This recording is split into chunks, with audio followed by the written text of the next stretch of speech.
വസീഫ്, ഇപ്പോൾ ഇങ്ങനൊരു വിഷയം പുറത്തു വരുന്നു. സ്വാഭാവികമായും പണം നഷ്ടപ്പെട്ടവർ സാധാരണക്കാരായ ആളുകളാണ്. അപ്പോൾ അവരുടെ വികാരത്തിനൊപ്പം നിൽക്കുക എന്നുള്ളത് ആ സമൂഹത്തിന്റെ കൂടി ഉത്തരവാദിത്തമാണ്. അവിടെയാണ് ലാലി വിൻസെന്റിന്റെ നിലപാടിൽ ഒരു സംശയം ഉണ്ടാകുന്നത് എന്നുള്ളതാണ് ഏറ്റവും പ്രധാനം. അവർ അഭിഭാഷകയായിരിക്കാം, ആ സ്ഥാപനത്തിന്റെ ലീഗൽ അഡ്വൈസർ ആയിരിക്കാം, അനന്തുവിന്റെ അഭിഭാഷകയായിരിക്കാം. പക്ഷേ ഇതിനൊക്കെ അപ്പുറം അവർ രാഷ്ട്രീയ രംഗത്ത് പ്രവർത്തിക്കുന്ന ആൾ കൂടിയാണ്. അപ്പോൾ ഇങ്ങനെ വലിയൊരു തട്ടിപ്പിന്റെ വിവരങ്ങൾ പുറത്തു വരുമ്പോഴും നിരവധി ആളുകൾ ഇതുമായി ബന്ധപ്പെട്ട് പരസ്യമായി പ്രതികരിക്കുമ്പോഴും അനന്തുവിനെ ന്യായീകരിക്കുന്ന ഒരു നിലയിലേക്ക് ലാലി വിൻസെന്റ് ഇങ്ങനെ ചുരുങ്ങുന്നുണ്ട്. അതെന്തുകൊണ്ടാണ് എന്നുള്ളതാണല്ലോ സംശയമായി നിൽക്കുന്നത് വസീഫ്. അതാണ് ഇപ്പോൾ ഇവിടെ കോൺഗ്രസിൻ്റെ വക്താവ് പറഞ്ഞതിലെ ഒരു നമുക്ക് ഉൾക്കൊള്ളാൻ പറ്റാത്തൊരു കാര്യം.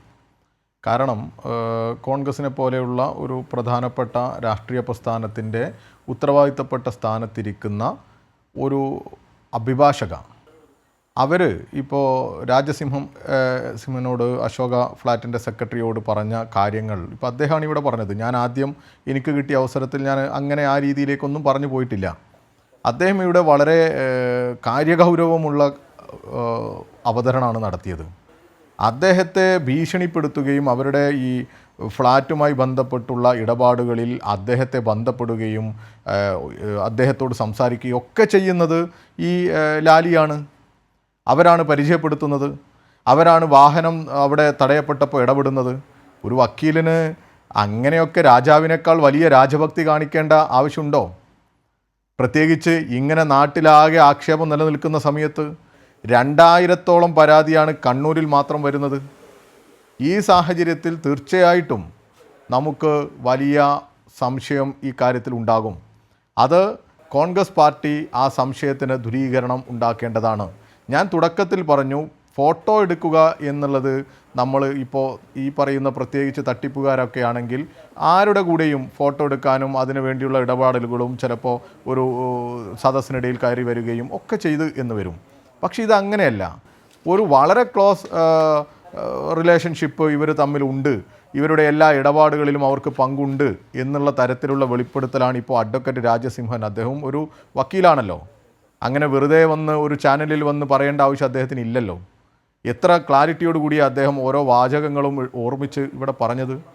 വളരെയധികം നമ്മൾ ഗൗരവത്തോടു കൂടി കാണേണ്ട വാദങ്ങളാണത്. അതോടൊപ്പം ഞാൻ നേരത്തെ സൂചിപ്പിച്ച ഡോക്ടർ പി സരിൻ്റെ ഫേസ്ബുക്ക് പോസ്റ്റ്, ഞാനിപ്പോൾ അതൊന്നുകൂടി നോക്കുകയായിരുന്നു. പെരിന്തൽമണ്ണയിലെ നിലനിൽക്കുന്ന ആക്ഷേപങ്ങൾ, അതും ഈ എൻ രാധാകൃഷ്ണൻ്റെ ഇടപാടുകൾ, ഇത് സാധാരണ ഉള്ളതുപോലെയല്ല. ഇതിൽ ഒരു സമഗ്ര അന്വേഷണം നിർബന്ധമാണ്, അതിൽ തർക്കവും വേണ്ട. ഇത് സംശയത്തിലുണ്ട്. കാരണം ഇവരൊക്കെ ഇടപെട്ടുകൊണ്ടാണ് ഇതിലേക്ക് ഒരു കണക്ഷൻ ഉണ്ടാക്കിയത്. ഇങ്ങനെ ആളുകളുടെ ഒരു ഉപഭോക്താക്കളുടെ ലിസ്റ്റ് ഉണ്ടാക്കി അവരിൽ നിന്ന് പണം വാങ്ങി നേരിട്ട് ഈ സംഗതിയുമായി കണക്ട് ചെയ്ത് കൊടുത്തിട്ടുണ്ട് എന്നുള്ളത് നമ്മൾ അന്വേഷിക്കേണ്ടതുണ്ട്. പിന്നെ ഇങ്ങനെയൊക്കെ ഇടപെടുന്ന ഈ സംഘടനകളുടെ ഈ സാമ്പത്തിക കാര്യങ്ങളിലൊക്കെ ഒരു വ്യക്തതയും കൃത്യതയും ഒക്കെ വരുത്തേണ്ടതുണ്ട്. ജനങ്ങളെ ഇങ്ങനെ നേരിട്ട് ബാധിക്കുന്ന കാര്യങ്ങളിൽ പ്രത്യേകിച്ച് ജനങ്ങളും കുറച്ച് ആ കാര്യങ്ങളിലൊക്കെ ശ്രദ്ധിക്കേണ്ടതുണ്ട്. അതോടൊപ്പം നിയമ സംവിധാനവും വളരെ കൃത്യമായി ഇടപെടേണ്ടതുണ്ട്. ആളുകളെ ഇതുപോലെ പറ്റിക്കുന്ന, പച്ചക്ക് കബളിപ്പിക്കുന്ന ഇത്തരത്തിലുള്ള ഇടപാടുകളെയൊക്കെ വളരെ സംശയത്തോടു കൂടി നമ്മൾ നോക്കിക്കാണേണ്ടതുണ്ട്. ഇവിടെ ഇപ്പോൾ തന്നെ നമ്മൾ മനസ്സിലാക്കുന്നത് മുഖ്യമന്ത്രിയുടെ അടുത്ത് വന്ന ഒരു രഹസ്യ വിവരത്തിൻ്റെയൊക്കെ അടിസ്ഥാനത്തിൽ, അതോടൊപ്പം ചെറിയ പരാതികളുടെയൊക്കെ പല ഭാഗങ്ങളിലും വന്നൊക്കെ വരുന്ന സാഹചര്യത്തിൽ ഒരു സമഗ്ര അന്വേഷണത്തിൻ്റെ ഒരു വലിയ ഒരു നീക്കം ഗവൺമെൻറ്റിൻ്റെ ഭാഗത്തു നിന്ന്, പോലീസ് വകുപ്പിൻ്റെ ഭാഗത്തു നിന്ന് ഉണ്ടായതിൻ്റെയൊക്കെ അടിസ്ഥാനത്തിലാണ് ഈ അന്വേഷണം ചെന്നെത്തുന്നത്. ഈ അന്വേഷണം ശരിയായ രീതിയിൽ പോകുന്നത്. ഈ അന്വേഷണം വളരെ കൃത്യമായി മുന്നോട്ട് കൊണ്ടുപോകണം. ആരുണ്ടെങ്കിലും, ആരാണോ ഇതിൻ്റെ പിന്നിൽ ഇങ്ങനെ ഒരു സാഹചര്യത്തിലേക്ക് ഈ സംവിധാനത്തെ കൊണ്ടുപോയത്, ആരാണോ ജനങ്ങളെ കബളിപ്പിക്കാൻ നേതൃത്വം കൊടുത്തത്, അവരെല്ലാം നിയമത്തിന് മുമ്പിൽ വരേണ്ടതുണ്ട്. അവരെല്ലാം ഇതിന് മറുപടി പറയേണ്ടതുണ്ട്. അതിൽ നിന്നൊന്നും ആർക്കും ഒളിച്ചു പോകാൻ പറ്റില്ല. ഇതിൽ പങ്കുണ്ടെങ്കിൽ ആ പങ്കുള്ളവരെല്ലാം നിയമത്തിന് മുമ്പിൽ കൊണ്ടുവരണം. ഉപ്പ് തിന്നവർ വെള്ളം കുടിച്ചേ പറ്റൂ.